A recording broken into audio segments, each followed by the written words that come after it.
Jahmyr Gibbs is on the block, guys. We're in a 12-team Superflex PPR 1.75 tight end premium start 11. Jahmyr Gibbs or Puka Nacua, you're in a startup draft, Scott Connor. Yeah, it's going to be early on in the startup, probably second or third round, just depending on the quarterbacks and other receivers that went. I'm going to probably lean Puka, only because just knowing the running backs, where they're going to fall, I'm guessing if I'm in the right room, I'm going to be able to patchwork together a running back room that allows me to feel much better about that than if I take a running back early. Because what I don't want to do is take Gibbs, and then I get to round 5 and round 6 and round 7 and round 8 and round 9. I'm like, damn, I kind of like all the running backs that are there, but I don't want to draft James Conner when I already have a hammer running back. Why would I want to spend a valuable startup pick, probably overvaluable startup pick, given what I could probably trade it for? So I'm going to lean Puka, but I do think it's viable to go with Gibbs, have him as your anchor, could be the difference maker, and you're just going to have to probably hammer the other positions from there. Shane, does the uncertainty of Puka Nacua doing it again maybe lean you towards Jahmyr Gibbs? No, but I like Gibbs a lot. Gibbs falls in a range where he's not that replaceable. Now, he's still a little replaceable. Like, he's a little stitious, but not superstitious. But this year, he could definitely move up into that range of actual hammerbacks. And he's a guy that I consider a hammer, that I think he's going to move up into that range. I would not begrudge anyone that takes him over Puka. I just think Puka, based off what he did as a rookie, and I'm not worried about, Stafford. I'm not worried about the fact that Kupp's there. And could be healthy for a full year. I have no concerns about Puka continuing to do what he did last year. But again, I wouldn't begrudge anyone taking Gibbs here. I think he's an absolute monster to be.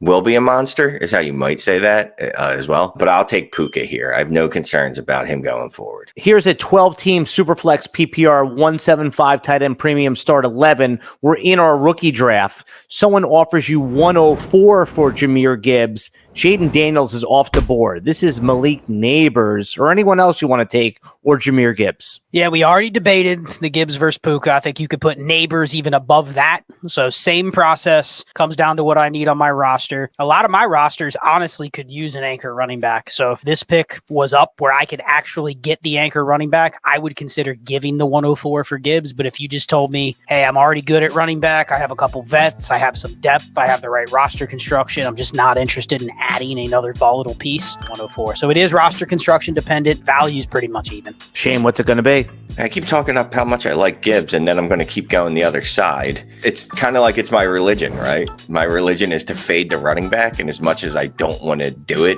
in this case because I like Gibbs, this is probably not how I want to go about getting him, because I think Neighbors could be in that Puka range. I think Neighbors could be maybe above that Puka range one day. So I'm probably going to end up taking Neighbors. But like Scott said, if I don't have a hammerback already on the roster, I'd be okay taking Gibbs over Neighbors. But truth be told, and then anyone that knows me and anyone that watches these shows, I can't lie. I'm probably going to take Neighbors because that's just the nature of me. In the DTI 5 Discord, we're getting a ton of questions about 2.0 tight end premium. So same setup with the double tight end premium. Jahmyr Gibbs, a second, and Tank Dell, or Justin Jefferson and Evan Ingram, Scott. Yeah, this one's pretty easy. Jefferson's the best piece. Evan Ingram's probably the second most productive piece, so I'm taking that. Gibbs, if he hits his peak, is more valuable than pretty much anybody else you could have other than his peers at running back. But if he doesn't, and he's just good, and even if he repeats last year, you're still stuck with a running back asset. But here, this is easy. Give me Jefferson and Ingram in a 2 PPR. Shane, how powerful is that 2 PPR? Quite frankly, I don't even care about the 2-point PPR tight end. I'm just looking at Jefferson. Jefferson's the monster in the room. Evan Ingram's like what's that thing you put on top of something? The piece de resistance? What was that? The cruder or something? I don't know. Whatever that fancy French word is, when you put it on top of something, that's what he is. Yeah, I would absolutely smash the Jefferson side. All right, let's continue the conversation about Jahmyr Gibbs and double PPR in the Discord, guys.